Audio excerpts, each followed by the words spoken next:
పూర్ణమదః పూర్ణమిదం పూర్ణాత్ పూర్ణముదచ్యతే పూర్ణస్య పూర్ణమాదాయ పూర్ణమేవావశిష్యతే. ఓం శాంతి శాంతి శాంతి. హరి ఓం. 141వ పేజీ 8వ మంత్రం. సహోవాచ ఏతద్వైతదక్షరం గార్గీ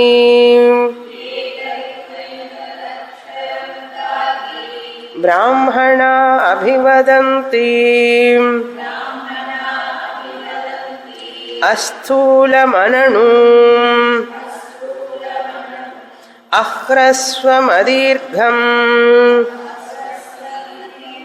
అలోహితం అస్నేహం అచ్ఛాయమతమో వాయుః అనాకాశమసంగం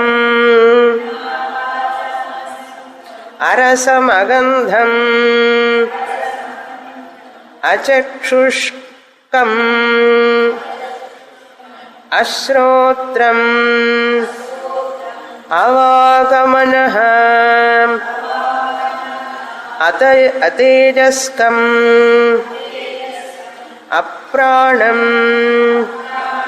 అముఖం అమాత్రం అనంతరమబాహ్యం న తదశ్నాతి కించన న తదశ్నాతి కశ్చన.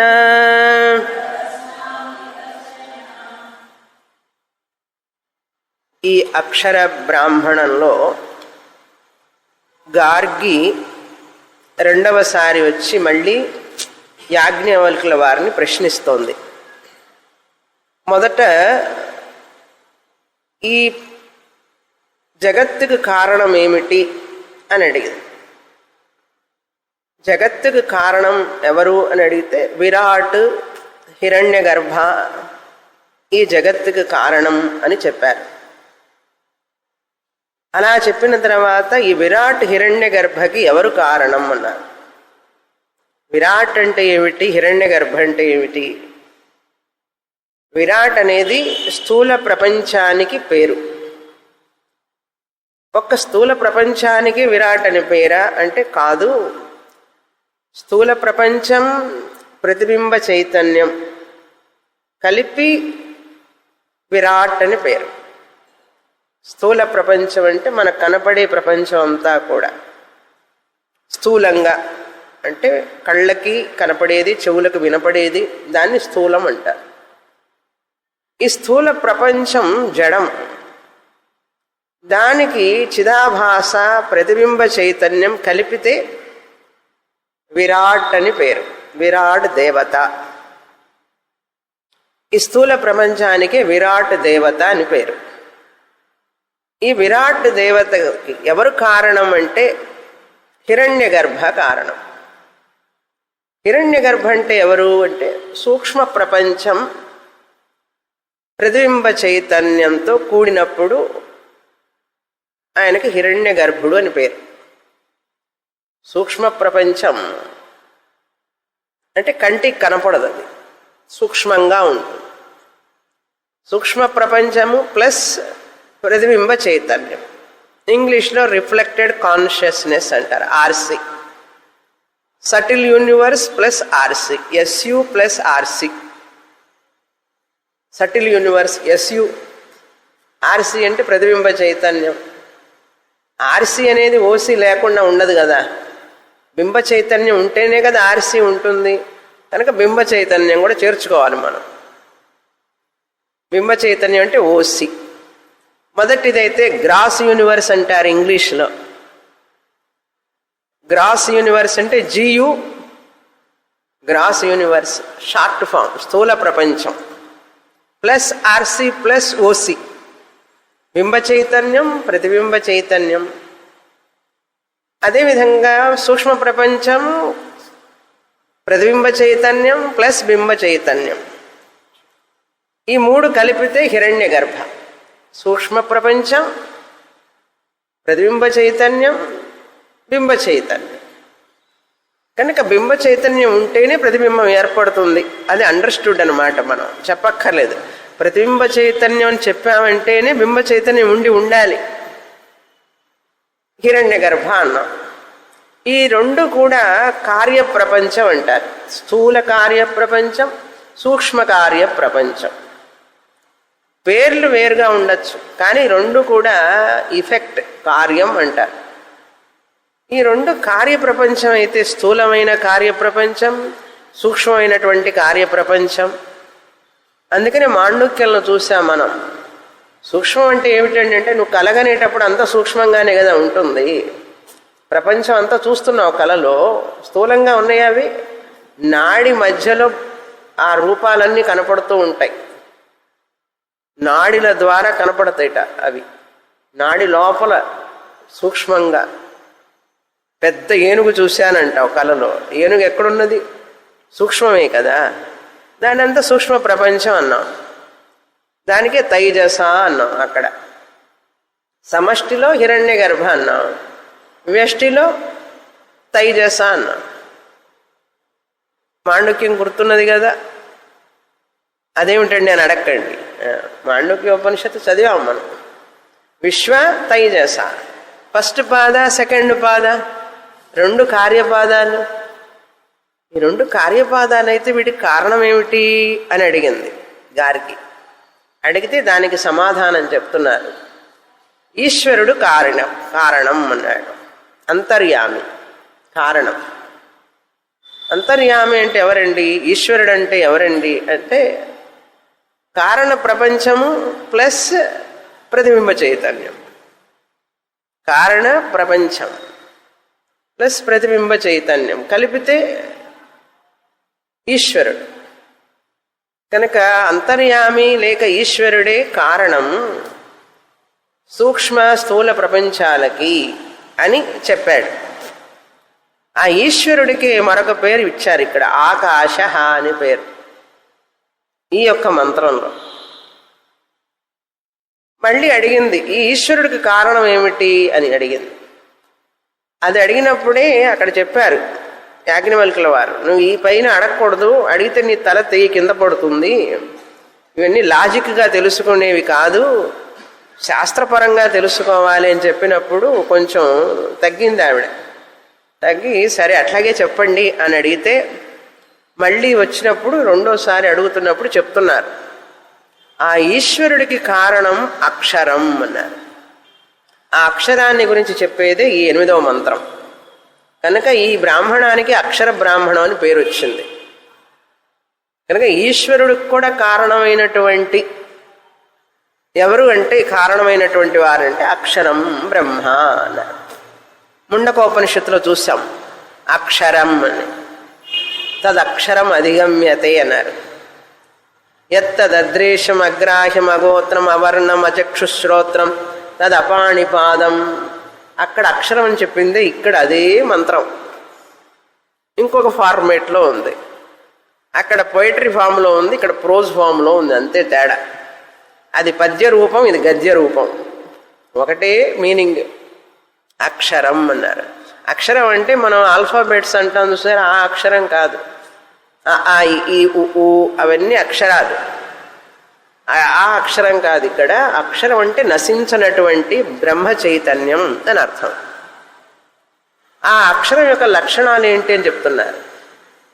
హిరణ్యగర్భ 2వ పాదం, విరాట్ 1వ పాదం, 2 పాదాలు కార్యపాదాలు, 3వ పాదము ఈశ్వరుడు అంతర్యామి. మరి 3వ పాదమైనటువంటి ఈశ్వరుడికి కూడా కారణమైన అక్షరం ఈ 3 పాదాల కంటే వేరే ఉండాలి కదా. అందుకనే తురీయ ఆత్మ అన్నాం మాండుక్యంలో. ఏదైతే తురీయ ఆత్మ అని మాండుక్యంలో 4వ పాదంగా చెప్పబడిందో, పాదం కాదు పాదంలాగా, చతుర్థ పాద అన్నాడు. 6వ మంత్రంలో మాండుక్యంలో ఏష సర్వేశ్వర ఏష సర్వజ్ఞః ఏషోంతర్యామి ఏష యోనిః సర్వస్య ప్రభవాప్యయౌ హి భూతానాం. ఈశ్వర 7 దగ్గరికి వచ్చేటప్పటికీ నాంతఃప్రజ్ఞం న బహిష్ప్రజ్ఞం తుర్యాత్మ, అదే అక్షరం ఇక్కడ. ఇట్లా కనెక్ట్ చేసుకోవాలి మనం ఒక ఉపనిషత్తుకి ఒక ఉపనిషత్తుకి. మాండుక్యంలో చెప్పినటువంటి 6వ మంత్రం ఈశ్వరుని గురించి చెప్పబడింది. 5వ మంత్రం 4వ మంత్రాలు అవన్నీ కూడా కార్యపాదాల గురించి చెప్పబడింది. కనుక కార్యం కారణం, స్థూలం సూక్ష్మం కారణం, స్థూల ప్రపంచ సూక్ష్మ ప్రపంచ కారణ ప్రపంచ వీటన్నిటిలో కూడా ప్రతిబింబ చైతన్యం ఉంటూనే ఉంటుంది. ఈ మూడిటికి పైన ఉన్నటువంటిది అక్షరం బ్రహ్మ. కార్యకారణ విలక్షణం బ్రహ్మ, అక్షరం బ్రహ్మ. మరి ఆయన లక్షణం ఏమిటో కొంచెం చెప్పండి అని అడిగింది. లక్షణం ఏమిటి? లక్షణం లేనివాడు అని చెప్తున్నారు ఆయన. ఏదైనా ఒక విషయాన్ని గురించి తెలుసుకోవాలంటే ఎలా ఉంటాడు ఆయన? తెల్లగా ఉంటాడా, పొడుగ్గా ఉంటాడా, నల్లగా ఉంటాడా, పొట్టిగా ఉంటాడా, లావుగా ఉంటాడా, సన్నగా ఉంటాడా, ఇట్లాంటివన్నీ అడుగుతాం కదా కొన్ని తెలుసుకోవాలంటే.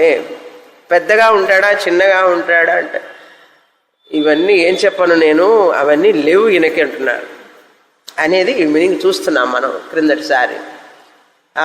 మనకు ఇక్కడ నోరి వీరు ఈ పుస్తకం రాసిన వారు చాలా మంచి వ్యాఖ్యానం చేస్తారు. శ్రీ నోరి శ్రీనాథ వెంకట సోమయాజులు గారు. వీరి యొక్క వ్యాఖ్యానాలు చాలా బాగుంటాయి, చాలా చక్కగా మంచి తాత్పర్యాన్ని ఇస్తారు వారు ప్రతి పదానికి కూడా. అందుకని వారి పుస్తకాలే మనం ఎక్కువగా ఫాలో అవుతూ ఉంటాం. నోరి వెంకట శ్రీనాథ వెంకట సోమయాజులు గారు, ఎంత పెద్ద పేరు చూశారా! చాలా గొప్ప పండితులు వారు. వ్యాకరణంలో, యోగ శాస్త్రంలో, వేదాంతంలో, అన్ని శాస్త్రాల్లో వారి యొక్క తాత్పర్యం చదివితేనే మనకు మొత్తం బోధపడుతుంది. చూడండి, ఒక్కొక్కటి సహోవాచ ఏతద్వై తదక్షరం మంత్రం యాజ్ఞవల్కుల వారు చెప్తున్నారు. ఓ గార్గి, ఈ మూడింటికి కారణం తత్ అక్షరం అన్నారు. అక్షరం ఎవరు చెప్తున్నారు? నేను చెప్పడం లేదు, బ్రాహ్మణాః అభివదంతి, జ్ఞానులు చెప్తుంటారు. ఆయన జ్ఞానే, నేను చెప్తానని అనలా. చూసారా, ఇలా మేధావులు జ్ఞానులు అందరు చెప్తూ ఉంటారు. బ్రాహ్మణాః అంటే బ్రాహ్మణ సపోజ్ టు బి ఏ జ్ఞాని అని అర్థం. బ్రాహ్మణులు చెప్తారని ఇక్కడ మామూలు బ్రాహ్మణులను తీసుకోకూడదు, జాతి బ్రాహ్మణులు చెప్తారని చెప్పకూడదు. జాతి బ్రాహ్మణులు చెప్తే ఎప్పుడు చెప్పాలి? అందరు బ్రాహ్మణులు చెప్పాలి కదా, చెప్పడం లేదే, వేరే ఏదేదో చెప్తున్నారు కదా బ్రాహ్మణులు. కనుక ఇక్కడ బ్రాహ్మణాః అంటే జ్ఞానులు, ఆత్మజ్ఞానం తెలిసిన వారు అని అర్థం. ఏం చెప్తున్నారు వారు? అభివదంతి అస్థూలం, ఈ యొక్క అక్షరం స్థూలము కాదు అన్నారు. Virat ruled out. ఆయన విరాట్ అంటే స్థూలం కదా, అస్థూలం. అనణు, స్థూలం కాదంటే అణువు ఆయన పోని, అది కాదంటే ఇది, ఆపోజిట్సే కదండి ప్రపంచం అంతా కూడా. నలుపు కాదంటే తెలుపా అని అడుగుతాం కదా. పొట్టిగా ఉంటాడా, పొట్టిగా ఉండడంట, అయితే పొడుగా అని అడుగుతాం. ఒకటి చెప్తే అది కాదంటే దాని ఆపోజిట్ అడుగుతాం. అదేవిధంగా అస్థూలం అంటే ఆయన స్థూలం కాదు అంటే వెంటనే డౌట్ ఏమొస్తుంది? ఆయన అణువుగా ఉంటాడా? అణువు అంటే అనణు, అణువు కాదుట. తర్వాత అహ్రస్వం, పొట్టిగా ఉండడు. హ్రస్వం అంటే పొట్టిగా ఉండడం. అహ్రస్వం పొట్టిగా ఉండడు, అయితే పొడుగ్గా ఉంటాడా అంటే అదీర్ఘం, పొడుగ్గాను ఉండడు, అదీర్ఘం. అలోహితం, ఎర్రగా ఉండడు. ఎర్రగా ఉండాలంటే పచ్చగా ఉంటాడా, పోని పసుపుగా ఉంటాడా, తెల్లగా ఉంటాడా అంటే అస్నేహం. అలోహితం అంటే గుణము లేనివాడు, రంగు రూపు లేనివాడు అని అర్థం. అలోహితం అంటే రంగు లేనివాడు అని అర్థం. అస్నేహం దేని చేత అంటబడనివాడు అంటే జలానికి గుణమైనటువంటి ద్రవత్వం కలవాడు కాదు. స్నేహం అంటే ఇప్పుడు నూనె నీళ్లు అంటుకుంటాయి కదా, అంటుకునే స్వభావం కలిగినది స్నేహం. అందుకే స్నేహానికి, ఫ్రెండ్షిప్కి స్నేహం అని ఎందుకు పేరు పెట్టారంటే ఇద్దరు పక్క పక్కన కూర్చుంటారు. ఎప్పుడు స్నేహితులైతే కలిసి నడుస్తారు, కలిసి తింటుంటారు, కలిసి అన్నీ కలిసి చేస్తుంటారు కదా, అతుక్కొని ఉండడం అనమాట. దానికి స్నేహం అనే పేరు. అట్లాంటి గుణం ఏమన్నా ఉన్నదా ఈయనకి అక్షరానికంటే అస్నేహం. జలానికి ఉన్నటువంటి ద్రవత్వ గుణం వలన కలవాడు, అటువంటి గుణం కలవాడు కాదు అని అర్థం. తర్వాత అఛాయం, ఆయన నీడ కాదు అన్నాడు. అందరు చెప్తుంటారు కదా, ఆ నీడ చూసావా అది నా ఆత్మ అంటుంటారు. నీడ చూసి ఆత్మ అనేవాడు ఉన్నారు, ఉన్నారా? విన్నాం చిన్నప్పుడు ఎక్కడో. నీడ కూడా కాదు ఆయన. నీడ కాకపోతే మరి ఏమిటి? పోనీ చీకటిగా ఉంటాడా అంటే అంధకారము కాదు, అతమహ. అంధకారము కాదు, అతమహ. అఛాయం అతమహ. అవాయు, వాయువు కాదు. ఈ గాలి తగులుతోంది కదా, ఈ గాలి ఏమన్నా ఆత్మ అన్నారు. వాడి గాలి పట్టిందంటాడు. గాలి పట్టడం అంటే ఏమిటి? ఎట్లా పడుతుంది గాలి? మనసులో ఉన్న ప్రాబ్లమ్స్నన్నిటినీ దేనికో ఆపాదిస్తుంటారు మనుషులు. కనుక ఆయన గాలి కూడా కాదు, వాయువు కాదు. తర్వాత అనాకాశం, ఆకాశము కాదు. ఎందుకంటే ఏ గుణాలు లేనివాడు, శబ్ద స్పర్శ రూప రసగంధాలు లేనివాడని చెప్తున్నారు. అదేవిధంగా అనాకాశం అసంగం తెలుగులో రాస్తున్నారు. అసంగం అంటే ఈ లక్క చూసారు, అతుక్కుంటుంది లక్క. ఈ లక్క అనేటువంటిది స్టాంపుల మీద వేస్తుంటారు, పుస్తకాల మీద. బాగా అది అతుక్కుందంటే ఇంకా దాన్ని తీయడం మన వల్ల కాదు. అట్లాంటి గుణం ఏమన్నా ఉందా ఈ అక్షర బ్రహ్మానికంటే? అటువంటి గుణం కూడా లేదు. అసంగం అన్నాడు. దేనితోనూ సంగం ఏర్పరచుకోదు అని అర్థం. అసంగం. అగంధం, అరసం, రసము లేదు అంటే రుచి వాసన, రుచి లేనిది అని అర్థం. అరసం, రసము కాదు. తర్వాత అగంధం, గంధము కాదు, గంధము కూడా లేదు.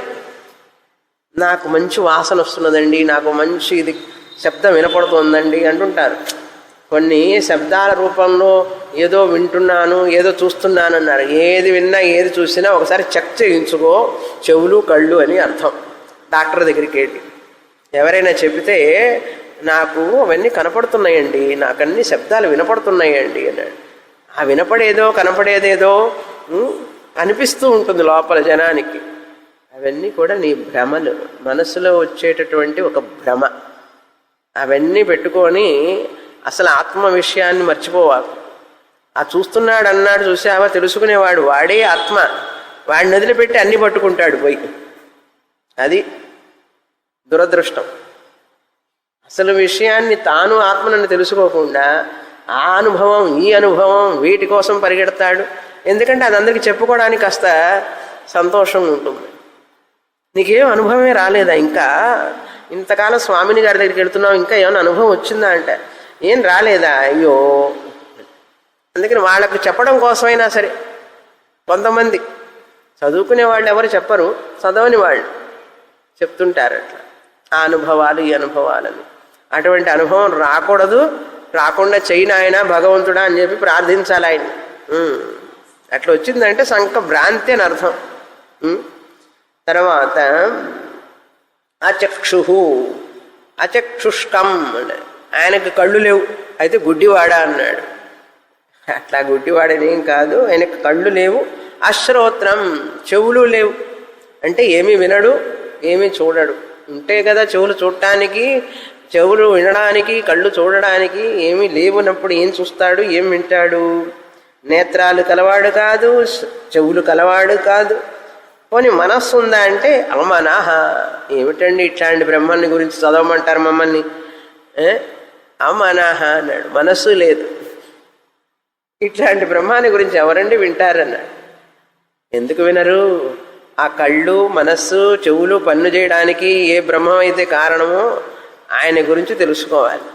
కళ్ళు కళ్ళుగా మనస్సు మనస్సుగా ఉండడానికి అక్షరం బ్రహ్మే కారణం. ఆయనకు మనస్సు ఉండక్కర్లా, ఆయనకు కళ్ళు ఉండక్కర్లా, చెవులు ఉండక్కర్లా. కళ్ళు కళ్ళుగా చక్షుషక్షు, శ్రోత్రస్య శ్రోత్రం, మనసో మనః, వాచోహ వాచం. ఏ ఉపనిషత్తు? కేనోపనిషత్తులో చదివాం, ఎప్పుడో చదివాం. ఎప్పుడు చదివాము? ఏ జన్మలో చదివాము గుర్తుందా? చాలా కాలం కిందట చదివాం. కనుక మనస్సు కలవాడు కాదు, తేజస్సు కూడా లేనివాడు. పోనీ తేజస్సు ఉందా? జ్యోతి అంటుంటారు చూసారా, ఆత్మజ్యోతి అంటారు. తేజస్సు లేదు ఆయనకి. తేజస్సు లేనివాడు, అతేజస్కం. తర్వాత అప్రాణం, ప్రాణము లేనివాడు. ప్రాణం కూడా లేదా. అసలు ఇటువంటి బ్రహ్మ ఉంటాడా అండి అన్నాడు. ఏమీ లేనివాడు ఎట్లా ఉంటాడు అన్నాడు. ఉంటాడు. అది ఎలా ఉంటాడో చెప్తాం తర్వాత. అప్రాణం, అముఖం, నోరు లేనివాడు. నోరే లేదు పాపం ఆయనకి.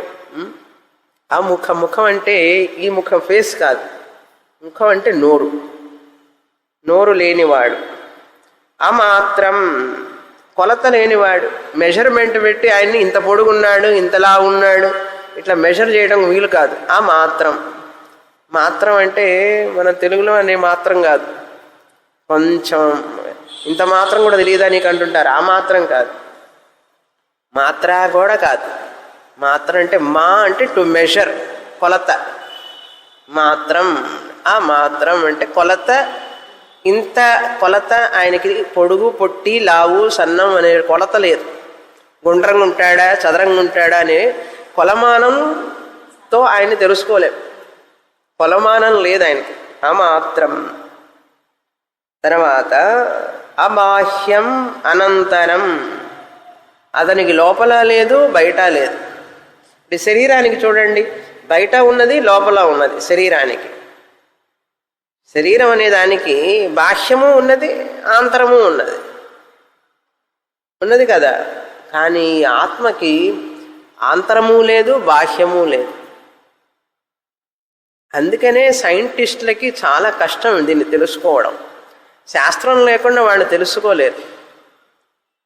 శాస్త్రమే ప్రమాణం. ఈ యొక్క అక్షర బ్రహ్మాన్ని తెలుసుకోవాలంటే శాస్త్రం లేకుండా, గురువు లేకుండా ఎవరికి అర్థం కాదు. అది పరమ సత్యం. గురుముఖంగా శాస్త్రపరంగా తెలుసుకోవాలి. లోపల బయట లేనివాడు అని అర్థం. తర్వాత అనంతరం, అబాహ్యం. తర్వాత న తదశ్నాతి కించన. ఆ అక్షరం బ్రహ్మ దేనిని కూడా అశ్నాతి అంటే అనుభవించడం, భోగించడం. భోక్త కాదు అని అర్థం. దేన్ని కూడా అనుభవించడు. అశ్నాతి అంటే తినడం అసలు మీనింగ్. ఇక్కడ తినడం అంటే భోగంని అనుభవించడం, భోక్తగా కాదు అని అర్థం. ఆయన దేనిని అనుభవించడు. కళ్ళతో చూసి అనుభవించడం కానీ, చెవులతో విని అనుభవించడం కానీ, మనస్సుతో అనుభవించడం కానీ, లేకపోతే బుద్ధితో కానీ, దే ప్రకారంగా కూడా దేనిని కూడా ఆయన ఎక్స్పీరియన్స్ చేయడు. అనుభవానికి రాదు ఆయనకి. న కించన అశ్నాతి అంటే ఇన్ షార్ట్ ఒక్క మాటలో చెప్పాలంటే భోక్త కాదు అని అర్థం. ఎక్స్పీరియన్సర్ కాదు అంటే సబ్జెక్ట్ కూడా కాదు.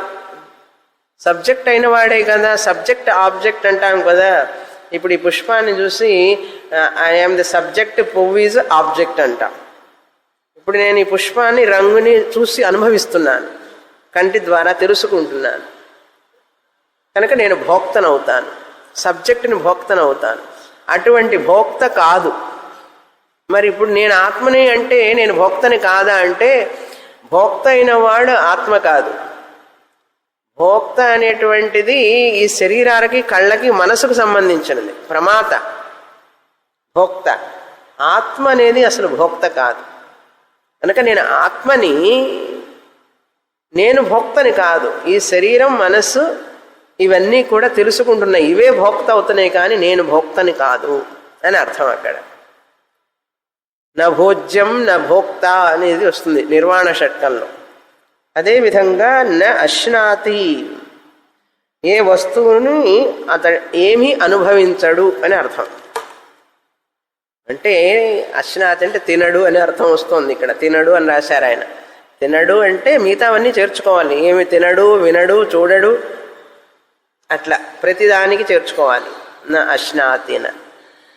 అంతేకాదు నా తదశ్నాతి కశ్చన అన్నాడు. ఆయన అనుభవించడు, ఆయన ఎవరన్నా అనుభవిస్తారా అన్నాడు. ఆయన ఎవరికైనా అనుభవానికి కారకుడవుతాడంటే అభోగ్యం అన్నాడు. భోగ్యము కాదు, అతనికి తినేది లేదు, అతన్ని ఎవరూ అనుభవించేది లేదు, అతను తినడు అని చెప్పి రాశారు. అతనిని తినేది ఏదీ లేదు అని రాశారు ఇక్కడ తాత్పర్యంలో. అతనిని తినేది ఏదీ లేదు అంటే అతను ఎవరు? అక్షరం బ్రహ్మ. అక్షరం బ్రహ్మాన్ని తినేది ఏదీ లేదు అంటే ఈయన భోగ్య వస్తువు కాదు ఎవరికి అని అర్థం. ఆబ్జెక్ట్ కాదు, సబ్జెక్ట్ కాదు, భోగ్య వస్తువు కాదు అని అర్థం. అభోగ్యం, అభోక్త, అభోగ్యం అన్నారు. అనుభవింపబడేది కాదు, అనుభవించేవాడు కాదు. ఈ రెండు తప్ప ఇంకెవరన్నా ఉంటాయండి వేరేది? ఈ రెండు ఆయన కాదన్నప్పుడు ఆయన ఎవరై ఉండాలి అన్నాడు. అదే ఉనికి ఎరుకైనటువంటి నీ స్వరూపం. ఈ నేను అన్నప్పుడు నువ్వు అహంకారంతోనే చేర్చుకుంటూ ఉంటావు ఎప్పుడు. ఈ అహంకారం ప్రతిబింబ చైతన్యం, ఇది ఉండడానికి కారణం చిత్. ప్రతిబింబ ముఖం చూసి అద్దంలో బింబముఖాన్ని మర్చిపోతామా? మర్చిపోతున్నారా? అద్దంలో మన ముఖం చూస్తాం, చూసిన తర్వాత ఈ ముఖాన్ని మర్చిపోతున్నామా? కానీ అద్దంలో ముఖం దూరంగా ఉంది, ఈ ముఖం ఇక్కడ ఉన్నది. ఇక్కడ వచ్చిన ప్రాబ్లం ఏమిటంటే బింబ చైతన్యం ప్రతిబింబ చైతన్యం చాలా దగ్గరగా ఉన్నాయి, క్లోజ్గా. అందుకనే విడిగా విడిగా తెలుసుకోలేకపోతున్నాం మనం. బుద్ధిపూర్వకంగా తెలుసుకోవాలి, సూక్ష్మ బుద్ధితో తెలుసుకోవాలి. సూక్ష్మ బుద్ధితో తెలుసుకోవాలంటే మిగతా ఆలోచనలన్నీ కట్టి పెట్టాలి. కట్టి పెట్టి సూక్ష్మ బుద్ధి దీన్ని ఇటువైపుకు మరల్చాలి. అందుకని అంతర్ముఖ సమారాధ్య, బహిర్ముఖ సుదుర్లభ. అంతర్ముఖులైన వాళ్ళకి తెలుస్తుంది, కానీ బహిర్ముఖంగా ఎప్పుడు ప్రాపంచిక విషయాలు మాట్లాడే వాళ్ళకి ఈ విషయం బోధపడదు. అందుకని ఎంత తక్కువ ప్రాపంచిక విషయాలు మాట్లాడుతూ ఉంటే, ఎంత తక్కువగా మాట్లాడితే అంత ఎక్కువగా మనం ఈ ఆత్మ జ్ఞానాన్ని పొందగలం. కనుక అవి తగ్గించుకోం కదా మనం. అవి అట్రాక్షన్గా ఉంటాయి, వాటి కోసం పాకులాడుతూ ఉంటాం. కనుక అవి తగ్గించుకోవాలి, అంతర్ముఖులం కావాలి. అందుకని ఎక్కువ మాట్లాడకూడదు, ఎక్కువగా అనవసరమైన ఆలోచించకూడదు. అవన్నీ కూడా మిథ్య. ఎందుకు నా ఎనర్జీని వేస్ట్ చేసుకోవాలి? నేను నా శక్తిని ఎందుకు వేస్ట్ చేసుకోవాలి? ఆయుష్ అయిపోతూ ఉన్నది ప్రతి క్షణం. కనుక ఈ విధంగా మనల్ని ఇందులో పడేసి మనల్ని లాక్కెడుతూ ఉంటాయి మనకు తెలియకుండానే మాయ. ఇట్లా అబ్బాయి అమ్మాయి ఇల్లు ఆస్తులు పాస్తులు అవన్నీ మనం లాగేసి వాటి వైపు తీసుకెళ్ళి చివరికి మనం తెలుసుకునేటప్పటికీ పుణ్యకాలం పుచ్చిపోయిందంటారు. పుణ్యకాలం అంతా అయిపోతుంది అన్నారు. అట్లాగే జరుగుతుంది. మనం కళ్ళు మూసి కళ్ళు తెరిచే లోపల ఆయు నశ్యతి పశ్యతాం ప్రతిదినం. ఆయు నశిస్తూ ఉన్నది ప్రతిదినం. ఎప్పుడు వస్తుందో మృత్యువు తెలియదు మనకు. ఎందుకు కాలాన్ని వృధా చేసుకుంటావు? ఆత్మని తెలుసుకొని మోక్షాన్ని పొందు, జీవించి ఉండగానే అని చెప్తున్నాయి శాస్త్రం అంతా చెప్తున్నాయి. మనం మాత్రం స్వామిని గారు అవన్నీ తర్వాత చూసుకుంటామండి, తర్వాత ఏం లేదు ఇంకా తర్వాత చూసుకోవడానికి, అంతగా లాగేస్తూ ఉంటాయి మనల్ని. అవి సత్యం అనిపిస్తూ ఉంటాయి, అవన్నీ చాలా మంచి కనపడతాయి. కానీ అవి ఎంత భ్రమింపజేస్తాయి అంటే మనల్ని మాయలో పడేసి మనల్ని స్వరూపాన్ని మనకు తెలుసుకోకుండాట్లుగా చేస్తాయి. అందుకని ఇవన్నీ గ్రహించడానికి ఆత్మనైన నన్ను నేను తెలుసుకోలేకపోతున్నాను. చూసారా, ఇదంతా మాయ యొక్క విషయమే కదా. కాస్త పంటి నొప్పి వస్తే మర్చిపోతాం, కాస్త తలనొప్పి వస్తే అందులో పడిపోతాం. ఏమి తట్టుకోలేం కదా. ఆకలికి తట్టుకోలేం, దాహానికి తట్టుకోలేం. ఉన్నవి కాక ఇవన్నీ న్యాచురల్, మనం చేర్చుకుంటాం కొన్ని. నిద్ర ఆకలి దాహం తట్టుకోలేము ఎవరైనా. అవి వాటి పోషణకే మనకు పొద్దున్న నుంచి సాయంత్రం దాకా సేవ చేయాలి దీనికి. ఇది కాక మన యొక్క రాగద్వేషాల వల్ల మనం చేర్చుకునేవి ఎక్స్ట్రా. వీటికి సమయం తక్కువే యాక్చువల్గా.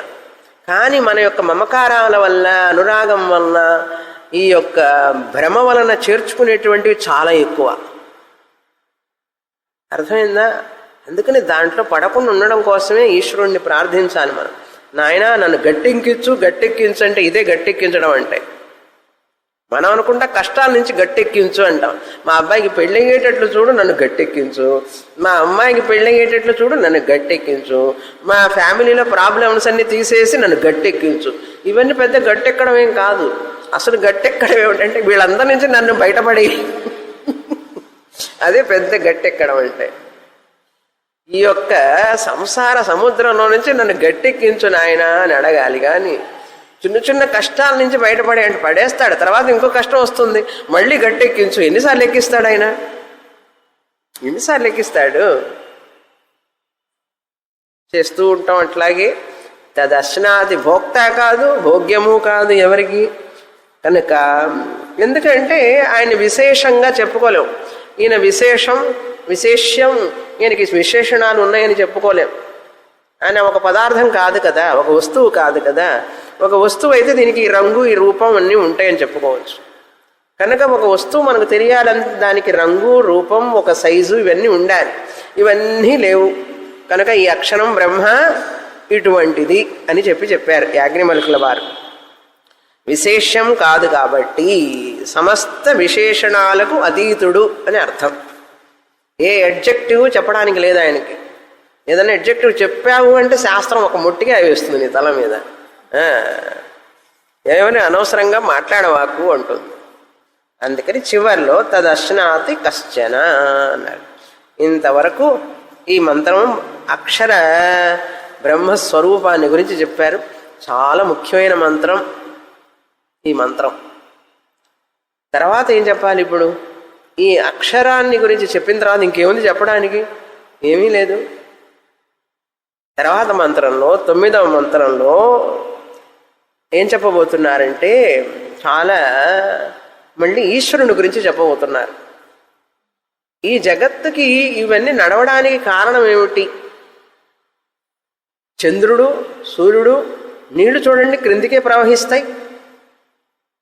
నీళ్లు చూడండి, అగ్ని చూడండి వేడిగా ఉంటుంది. ఇవన్నీ కూడా ఈ నియతి, దీన్ని పరిపాలించేవాడెవరు?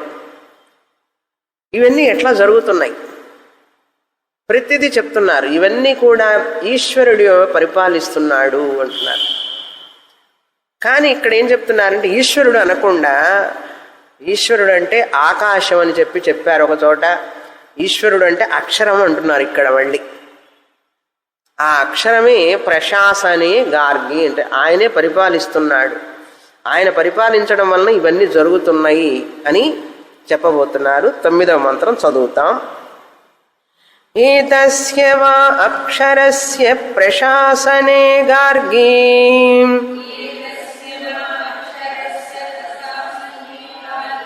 సూర్యా చంద్రమసౌ విధృతౌ తిష్టతః ఏతస్య వా అక్షరస్య ప్రశాసనే గార్గి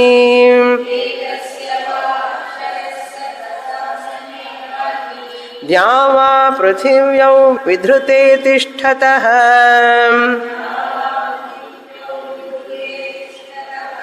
ఏతస్య వా అక్షరస్య ప్రశాసనే గార్గి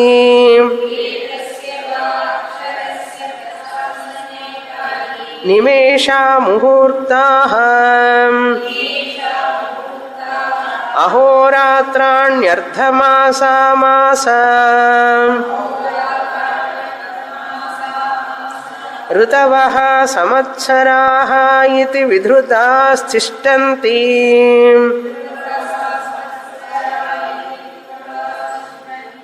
ఏతస్య వా అక్షరస్య ప్రశాసనే గార్గి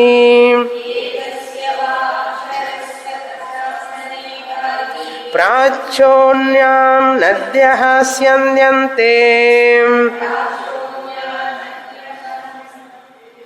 శ్వేతేభ్యః పర్వతేభ్యః ప్రతీచ్ఛోన్యాః యాం యాం చ దిశమను ఏతస్య వా అక్షరస్య ప్రశాసనే గార్గీ దదతో మనుష్యాః ప్రశంసంతి యజమానం దేవాః దర్వీం పితరోన్యాయత్త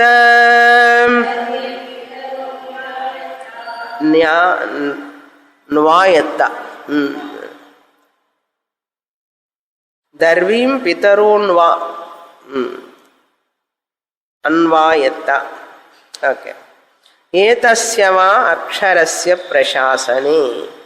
తర్వాత చెప్తున్నారు ఈ యొక్క అంటే యుక్తిపరంగా చెప్తున్నారు. అనుమాన ప్రమాణంతో అక్షరతత్వాన్ని వర్ణిస్తున్నారు. ఇప్పుడు అనుమాన ప్రమాణంతో ఏమిటండి అనుమాన ప్రమాణం అంటే? ఏమండి నదులన్నీ ప్రవహిస్తున్నాయి, ఎలా ప్రవహిస్తున్నాయి అనుమానించాలి. ఇలా ప్రవహిస్తున్నాయి. అనుమానం అంటే తెలుగులో అనుమానం కాదు, డౌట్ కాదు. ఇక్కడ అనుమానం అంటే ఇన్ఫరెన్స్ అంటారు. ఇలా ప్రవహిస్తున్నాయి అంటే ఇప్పుడు ఈ హాల్లోకి రాగానే కుర్చీలు వేస్తున్నాయి, అన్నీ రెడీగా పెట్టున్నాయి అంటే వాటంతటా వచ్చి కూర్చున్నాయా? లేదు కదా. అంటే ఇక్కడ ఎవరో వచ్చి ఒక వ్యక్తి కుర్చీలు వేసి కార్పెట్ వేసి టేబుల్ వేసి ఉంటే కదా ఉంటాయి ఇవన్నీ. మీరేం అనుమానిస్తారు వెంటనే? ఆహా కుర్చీలు వాటంతటా అవి నడిచొచ్చినాయి, కూర్చున్నాయి, ఆ ప్లేసుల్లో కార్పెట్ వచ్చేసింది, స్వామిని గారు వస్తున్నారనేటప్పటికి భయపడితే అవన్నీ వచ్చి కూర్చున్నాయా? ఆ కబ్బోర్డ్లో నుంచి బయటికి వచ్చి నడిచి ఏం అనుమానిస్తామండి వెంటనే? వాటి వాటి ప్లేసులో ఉంటే ఎవరో ఒక స్టూడెంట్ వచ్చి ముందుగానే 2, 3, 4 వచ్చేసి ఇవన్నీ కూడా అరేంజ్ చేశారంటారా లేదా? దీన్నే అనుమానం అంటారు. నేను అనుమానిస్తున్నాను ఏమిటని? ఎవరో వచ్చి ఇవన్నీ అరేంజ్ చేశారు. అనుమానిస్తామా లేదా? నిర్ణయానికి వస్తామా రామా? ఎవరు చేశారో అదంతా వేరే విషయం, ఎవరో చేశారు. అదేవిధంగా నదులు ప్రవహిస్తున్నాయి, ఋతువులు వస్తున్నాయి, సూర్యుడు ఉదయిస్తున్నాడు, చంద్రుడు ప్రకాశిస్తున్నాడు, నక్షత్రాలు మిణుకు మిణుకు అంటున్నాయి, సర్వ సృష్టిలో కూడా ఎన్నో రకాలుగా జరుగుతున్నాయి. అదే కాకుండా ఈ శరీరంలో కూడా ఎన్నో రకాల మార్పులు జరుగుతున్నాయి. ఇంతగా పర్ఫెక్ట్గా జరుగుతున్నాయంటే ఎవరో కనపడకుండా చేస్తున్నాడండి. ఎవరో మనకు కనపడకుండా ఇవన్నీ కంట్రోల్ చేస్తున్నాడు, పరిపాలిస్తున్నాడు, అడ్మినిస్ట్రేషన్ చేస్తున్నాడు. ఎవరంటారు ఆయన అంటే యాజ్ఞవల్కుల వారు చెప్తున్నారు, గార్గి. ఆయన ఎవరో తెలుసా? పరమాత్మ, ఈశ్వరుడు, అంతర్యామి. ఆయనకి ఇక్కడ అక్షరం అని పేరు పెట్టారు. అందుకే గురువు లేకుండా మనకు అర్థం కాదు ఇది. కిందటి మంత్రంలో అక్షరం అన్నారు, బాగుంది, నిర్గుణం బ్రహ్మ, తురియ ఆత్మ చైతన్యం అన్నాం. ఇక్కడికి వచ్చిన తర్వాత ఆ తురియం బ్రహ్మ వలనే నదులు ప్రవహిస్తున్నాయి, ఆ తురియం బ్రహ్మ వలనే నక్షత్రాలు వెలుగుతున్నాయి, ఆ తురియం బ్రహ్మ వలనే మెరుపులు వస్తున్నాయి, వానలు వస్తున్నాయి, ఋతువులు వస్తున్నాయి అని చెప్పగలమా? ఎందుకంటే ఆయన నిష్క్రియ, ఆయన ఏమి చెయ్యడు. కనుక తురియ బ్రహ్మ అక్షరం వలన ఏమీ రాదు. ఇందాకనే కదా విన్నాం, ఆయన కాలు లేదు, ముఖము లేదు, నోరు లేదు, ఏమి చెయ్యలేడు. అట్లా ఏమి చేయలేని ఆయన ఇవన్నీ ఏం చేస్తాడు? పరిపాలిస్తాడా? అందుకనే మనం ఏం అర్థం చేసుకోవాలి ఇక్కడ? ఈశ్వరుడు మాయా ప్రతిబింబిత చైతన్యం. ఈశ్వర మాయా ప్రతిబింబిత చైతన్యం, ఈశ్వర అంతర్యామి. ఆ మాయకే కారణ ప్రపంచం అన్నాం. కారణ ప్రపంచానికి మాయా అని పేరు. ఆ కారణ ప్రపంచంలో ఈ యొక్క తురీయ ఆత్మ అక్షరం ప్రతిబింబిస్తున్నాడు, ఆయన అనుగ్రహిస్తున్నాడు. ప్రతిబింబించినప్పుడు ఆయన ఈశ్వర అన్నాం. చిదాభాస ఏర్పడుతుంది కారణ ప్రపంచంలో. ఏర్పడినప్పుడు ఆ చిదాభాస ఏర్పడడం వల్ల ఈశ్వర అని అన్నాం. కనుక బింబ చైతన్యం లేకుండా ఈశ్వరుడు ఉన్నాడా? లేడు కదా. బింబ చైతన్యం అక్షరం అన్నాం. ఇప్పుడు బంగారము ఆభరణాలు ఉన్నాయి. ఆభరణాలు బంగారం కంటే వేరుగా ఉన్నాయా? లేవు కదా. ఆభరణాలే, బంగారమే ఆభరణాలు. అవునా? అదేవిధంగా ఈ యొక్క శుద్ధ చైతన్యం అంటే ఒరిజినల్ కాన్షియస్నెస్ అంటారు. శుద్ధ చైతన్యం, బింబ చైతన్యం లేకుండా మాయా ప్రతిబింబిత చైతన్యం ఏర్పడదు. మాయా ప్రతిబింబిత చైతన్యానికి ఈశ్వరుడు అని పేరు. కనుక ఈశ్వరుడు కూడా వ్యావహారిక సత్యం, భగవంతుడు కూడా వ్యావహారిక సత్యం. ఆయన ప్రతిబింబ చైతన్యం సత్యమా మిథ్యా? మిథ్యా. మీ ప్రతిబింబ ముఖం సత్యమా మిథ్య అండి? సత్యమైతే 2 ముఖాలు అవుతుంది మీకు. అప్పుడు నేను ఇక్కడ ఒక ముఖం, ఒక 2వ ముఖం అంటామా? అనకూడదా? ఎన్నిసార్లు చూసుకున్నా అద్దం ఎంత ఉపయోగించుకున్నా కూడా ఆ ముఖం సత్యం కాదు. అట్లని లేదంటావా? కనపడుతోంది కదా, మిథ్యా అన్నాం. అదేవిధంగా ప్రతిబింబ చైతన్యం కూడా మిథ్య. ప్రతిబింబ చైతన్యం ఎవరా? ప్రతిబింబ చైతన్యం ఎక్కడ ప్రతిబింబిస్తున్నాడు అంటే కారణ ప్రపంచంలో ప్రతిబింబిస్తున్నాడు. కాసల్ యూనివర్స్ అంటారు. అదే వెస్ట్లో అయితే ఏమన్నాం? Castle body, ప్రాజ్ఞ. ఇక్కడ ప్రాజ్ఞలో కూడా ప్రతిబింబిత చైతన్యం ఉంది. అన్ని ప్రాజ్ఞలు పుట్ టుగెదర్ మాయా ప్రతిబింబిత చైతన్యం. ఇక్కడైతే అవిద్య, అక్కడైతే మాయ టోటల్. కనుక మాయలో ప్రతిబింబించే చైతన్యం ఆ చిదాభాస, ఆయనకి ఈశ్వర అని పేరు. కనుక ఈశ్వరుడు అక్కడ ప్రతిబింబించాలి అంటే, ఆ చిదాభాసగా అక్కడ ఏర్పడాలి అంటే బింబ చైతన్యం ఉండాలా లేదా? ఎవరా బింబ చైతన్యం? అక్షరం. కనుక ఈశ్వరుణ్ణి కూడా అక్షరం అని అనొచ్చు. ఆభరణాన్ని కూడా బంగారం అనొచ్చా అనకూడదా? అయ్యో బంగారం అనకపోతే ఏమనంటామండి? బంగారం ఉంటేనే కదా ఆభరణం ఉన్నది. కనుక అనడంలో తప్పు లేదు. బంగారపు గొలుసు అంటున్నాం కదా, ఈ బంగారం ఎందుకు వాడతావు అన్నారు. ఏమండి బంగారమే లేకపోతే అది ఉండదు కదా. బంగారం తీసి గొలుసు తీసుకెళ్ళు. ఎలా తీసుకెళ్తాం? బంగారం లేకుండా గొలుసు తీసుకెళ్ళలేం కదా, బంగారం లేకుండా. అట్లాగే అక్షరం లేని ఈశ్వరుడు లేడు. అక్షరం బ్రహ్మ, బింబ చైతన్యం లేని ఈశ్వరుడు లేడు. ఈశ్వరుడు అంటే ఎవరు? పరమాత్మ, భగవంతుడు, గాడ్ అంటారు చూసారా? ఆ గాడ్ అని ఎవరైతే అంటామో, భగవంతుడు అని ఎవరైతే అంటామో, ఆయన ఉండాలి అంటే ఎవరుండాలి? బింబ చైతన్యం ఉండాలి. ఆ బింబ చైతన్యం లేకుండా ప్రతిబింబ చైతన్యం మాయలో ఏర్పడలేదు. మాయ అంటే ఏం పేరది? కారణ ప్రపంచం. కారణ ప్రపంచము లేక మాయలో బింబ చైతన్యం లేకుండా ప్రతిబింబ చైతన్యం ఏర్పడదు. ప్రతిబింబ చైతన్యం ఏర్పడడం వల్లనే ఆయన్ని దేవుడు అన్నాం. కనుక ఈ దేవుణ్ణి, ఈశ్వరుణ్ణి అక్షరం అని అనొచ్చా అనకూడదా? అక్షరం అనేది బింబ చైతన్యం. అందుకని యాజ్ఞవల్కుల వారు ఇక్కడ అక్షరం అంటున్నారు ఆ ఈశ్వరుణ్ణి. అర్థమైందా? చాలా నిగూఢమైన పాయింట్ ఇది. ఈ అక్షర బ్రహ్మ అంటే, ఈ అక్షరం బ్రహ్మ అంటే ఇక్కడ ఈ మంత్రంలో భగవంతుడు అని అర్థం.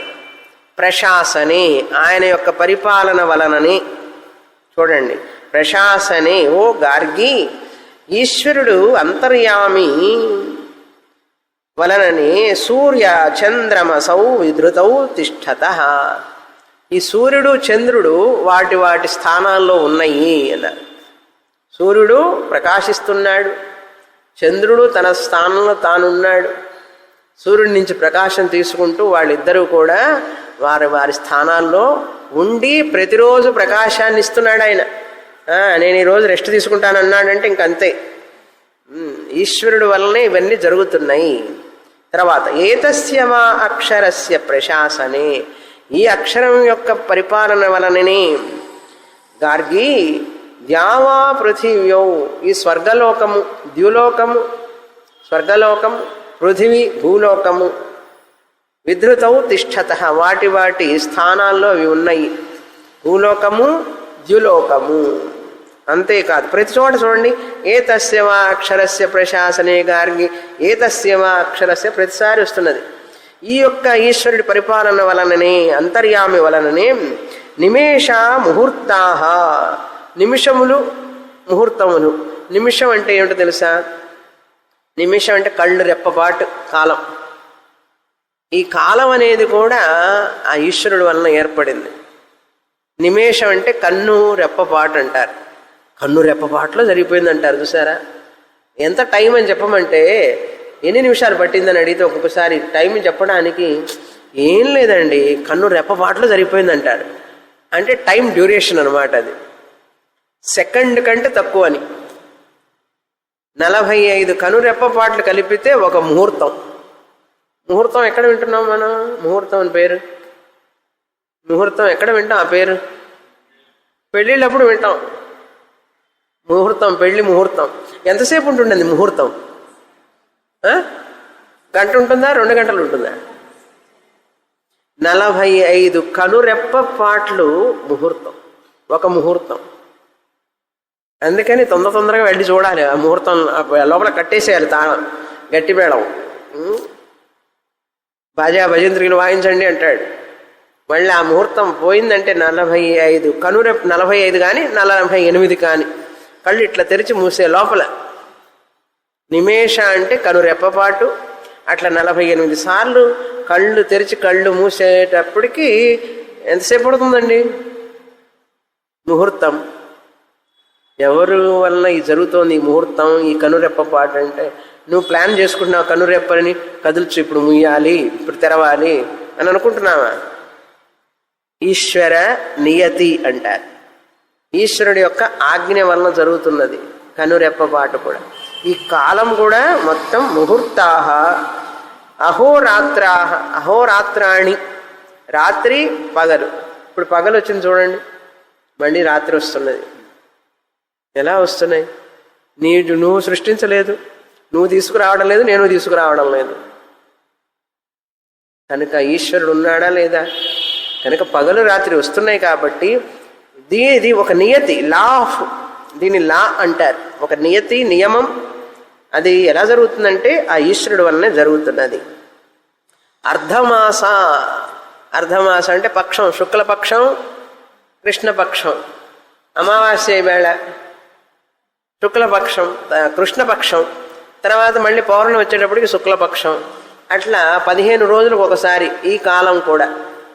ఎలా వస్తుంది అంటే ఈశ్వరుడు.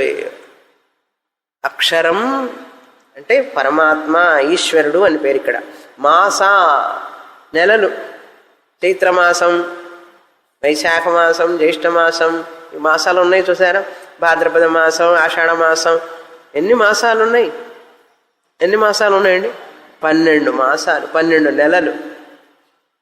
ఆ 12 నెలలు కూడా కరెక్ట్గా టైంకి వచ్చేస్తాయి. ఎలా వస్తున్నాయి అన్నారు? ఆయన ఆజ్ఞ, నియతి, ప్రశాసనే గార్గి. తర్వాత ఋతవ, ఋతువులు కూడా ఆ టైం వచ్చేటప్పటికి వసంత ఋతువు వస్తుందండి. టక ఆకులన్నీ రాలిపోతాయి, పూలన్నీ వస్తాయి, ఆ పూలన్నీ కాయలు అవుతాయి, కాయలన్నీ మళ్ళీ విత్తనాలయ్యి మళ్ళీ మొలుస్తాయి. ఎంత ఆశ్చర్యం చూడండి. 6 ఋతువులు, 2 నెలలకు ఒక ఋతువు. వాటి మొదటి ఋతువు ఏంటి? వసంత ఋతువు, గ్రీష్మ ఋతువు, వర్ష ఋతువు, హేమంత ఋతువు, శరద్ ఋతువు, శిశిర ఋతువు. ఈ ఋతువులన్నీ కూడా 6 ఋతువులు. ఋతువులు గుర్తున్నాయా? లేకపోతే రాసుకోండి, ఇంటికి వెళ్ళి రాసుకోండి. వసంత ఋతువు 2 నెలలు, వసంత ఋతువు తర్వాత గ్రీష్మ ఋతువు 2 నెలలు, గ్రీష్మ ఋతువు తర్వాత వర్ష ఋతువు 2 నెలలు, తర్వాత హేమంత ఋతువు 2 నెలలు, తర్వాత శరద్ ఋతువు 2 నెలలు, తర్వాత శిశిర ఋతువు 2 నెలలు. చలికాలం. మనకు తెలిసింది ఎండాకాలం, చలికాలం, వర్షాకాలం, 3 కాలాలు. ఆ 3 కాలాల మధ్యలో ఉంటాయన్నమాట. సమ్మర్, ఆటమన్ అంటారు ఇంగ్లీష్లో. కనుక ఎండాకాలం, ఈ 2 కాలాలకు మధ్యలో ఉండే 3 కాలాలు మనకు తెలుసు కదా, వాటికి మధ్యలో ఉండే కాలాలు.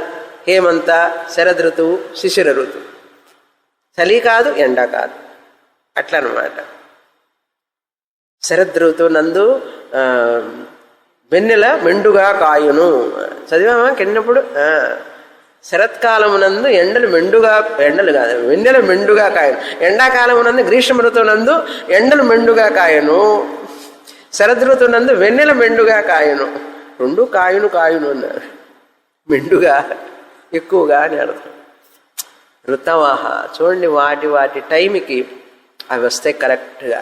అంటే అమెరికాలో కూడా వసంత ఋతువు అంటే వసంత ఋతువులోనే వస్తుందండి. అర్థమైందా? అమెరికాలో అయినా ఇంగ్లాండ్లో అయినా వసంత ఋతువు మారదు. నేను అమెరికాలో ఒక రకంగా పూలు పూస్తాను, ఇండియాలో ఒక పూలు పూస్తాను, అందదు వసంత ఋతువు. చూసారా, ఈశ్వర నియతి ఒకే రకంగా ఉంటుంది. అందుకనే వసంత ఋతువు చెట్లు చిగిర్చి పూలు పుయ్యునన్నప్పుడే మనం నూతన సంవత్సరం జరుపుకుంటాం. కానీ పాశ్చాత్యులు ఎప్పుడు జరుపుకుంటారో నూతన సంవత్సరం తెలుసా?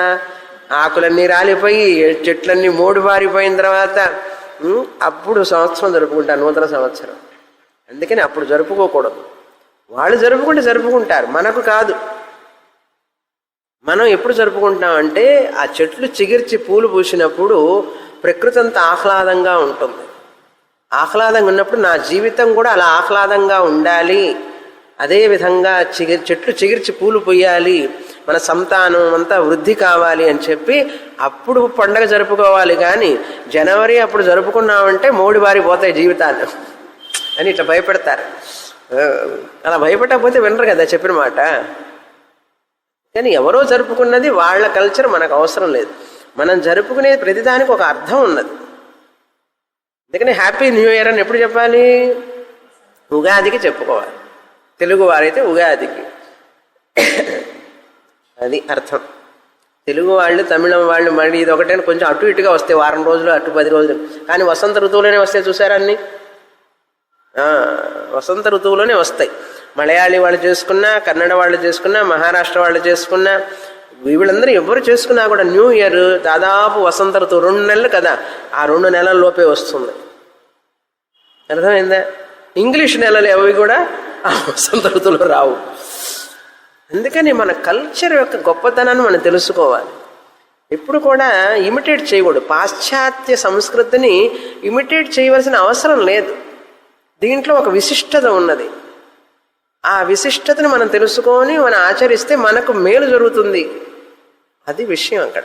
సరే, ఋతవః అయిపోయింది. తర్వాత సంవత్సరాహ, సంవత్సరములు ప్రభవ, విభవ, శుక్ల, ప్రమోదూత, ప్రజోత్పత్తి, ఆంగీరస, అట్లా 60 సంవత్సరాలు ఉన్నాయి కదా. ఆ సంవత్సరాలన్నీ కూడా కరెక్ట్గా 60 ఏళ్ళు నిండంగానే మళ్ళీ మొదలవుతుంది మన సంవత్సరమే తిరిగి.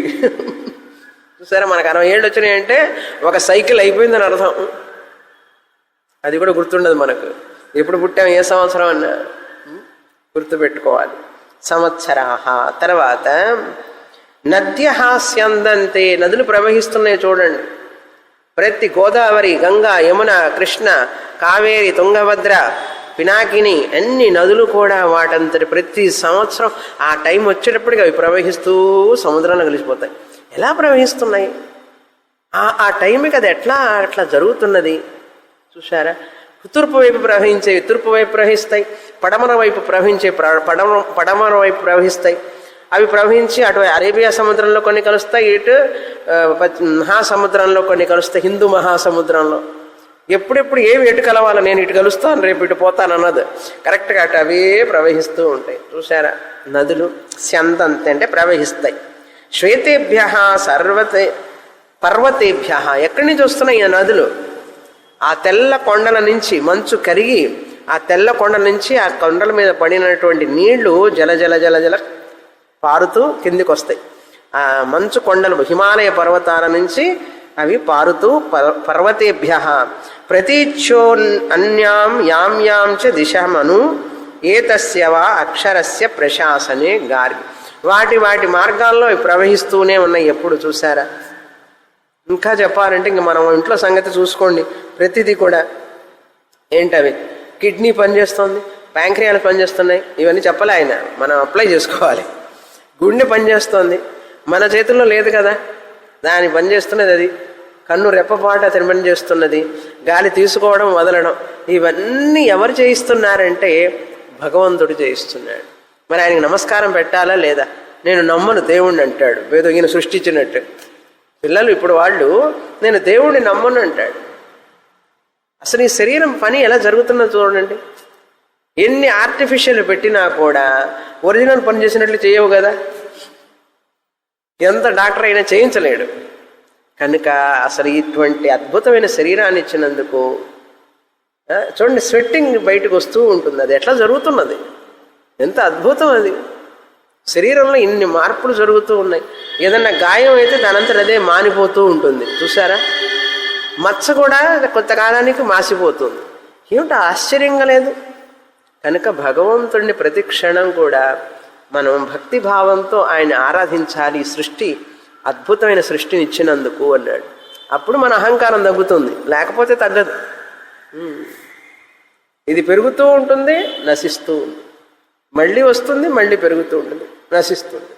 అద్భుతమైనటువంటి ఈ చక్రం, ఈ సృష్టి చక్రం భగవంతుడి నియమం వలన జరుగుతున్నది అని తెలుసుకో గార్గి అంటున్నారు.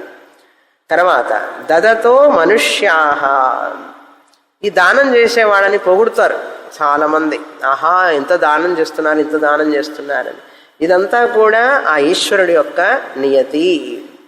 ప్రశంసంతి దదత అంటే దానం చేసేవాడిని మనుష్యాహ ప్రశంసంతి. ఎవరి వలన? ఆ ఈశ్వరుడి నియతి వలనని.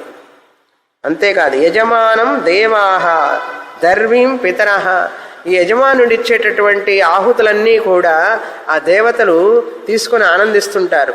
యజమాని ఆహుతులు ఇవ్వడం, దేవతలు అనుభవించడం ఎలా జరుగుతున్నది? ఇదంతా ఆ ఈశ్వరుడు వల్లనే జరుగుతున్నది. దర్వీం పితరః అన్నారు. ఇవాళ కరెక్ట్గా అమావాస్య, చూసారా? ఇవాళ వచ్చింది ఈ మంత్రం. అంటే పితృదేవతలకు ఇచ్చేటటువంటి పిండ తర్పణాలు తీసుకొని పితృదేవతలందరూ ఆనందిస్తున్నారు.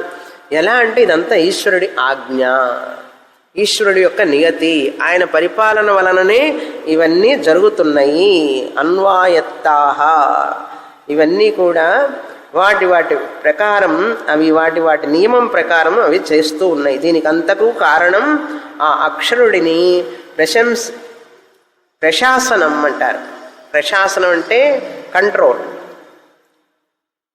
వీరెవరు కూడా వీళ్ళని ఉల్లంఘించలేరు.